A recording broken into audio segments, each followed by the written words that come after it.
Friends, welcome to our channel Manju cooking style. நீங்க நம்ம சேனலை ஃபர்ஸ்ட் டைம் பண்ணா மறக்காம சேனலை சப்ஸ்கிரைப் பண்ணிக்கோங்க. ஒரு பெல் நோட்டிஃபிகேஷன் கிளிக் பண்ணிக்கோங்க. இன்னைக்கு நம்ம அகரகர் வச்சு ஒரு பர்த்டே கேக் தான் எப்படி செய்யறதுன்னு பார்க்க போறோம். அதாவது கடற்பாசின்னு சொல்லுவோம் இல்லையா, அதை வச்சுதான் நம்ம ஈஸியா ஒரு பர்த்டே கேக் வீட்டுல செய்யறதுன்னு பார்க்கலாம். ஸோ வாங்க. இதுதான் அகரகர். ஸோ இதை வந்து கடற்பாசின்னு சொல்லுவாங்க. இது உங்களுக்கு எல்லா கடைகள்லையுமே கிடைக்கும். ஸோ இதை பயன்படுத்தி தான் நம்ம இன்னைக்கு ஜெல்லி கேக் செய்ய போகிறோம். அதுக்கு நான் முதல்ல ஒரு பாத்திரத்தில் தண்ணி வச்சு அதில் இருக்க அகரகரை 2 பாதியாக பிரித்து வாஷ் பண்ணி எடுத்துக்கிட்டேன். ஸோ இந்த தண்ணியில் அகரகர் ஆட் பண்ணி கூடவே 2 டேபிள் ஸ்பூன் அளவுக்கு சுகர் ஆட் பண்ணிக்கிட்டேன்.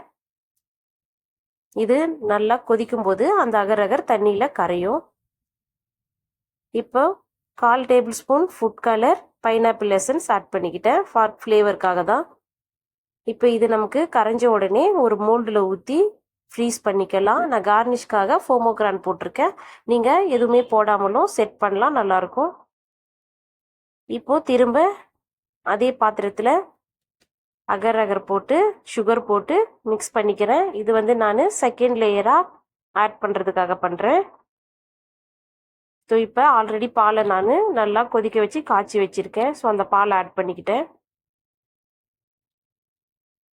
இப்போ இந்த அகரகர் அதில் நல்லா கரையணும்.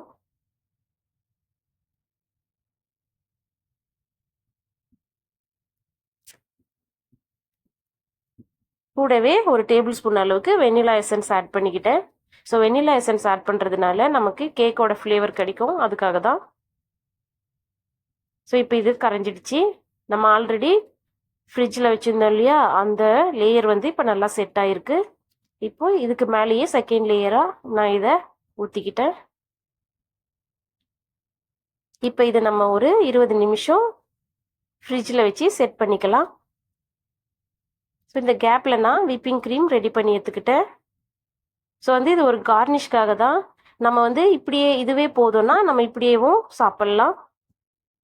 ஸோ ரெடி பண்ண விப்பிங் க்ரீமை இந்த மாதிரி மேலே ஒரு லேயராக நான் ஃப்ளவர் டிசைன் கொடுத்து எடுத்துக்கிட்டேன். இது ஜஸ்ட்டு டெக்கரேஷன் மட்டும்தான். இது இல்லாமலும் நீங்கள் சாப்பிடலாம், ரொம்ப நல்லாயிருக்கும். ஸோ ஓகே ஃப்ரெண்ட்ஸ், இந்த ஜெல்லி கேக் ரெசிபி உங்களுக்கு பிடிச்சிருக்குன்னு நினைக்கிறேன். பிடிச்சிருந்தா சேனலுக்கு சப்ஸ்கிரைப் பண்ணுங்கள். தேங்க்ஸ் ஃபார் வாட்சிங்.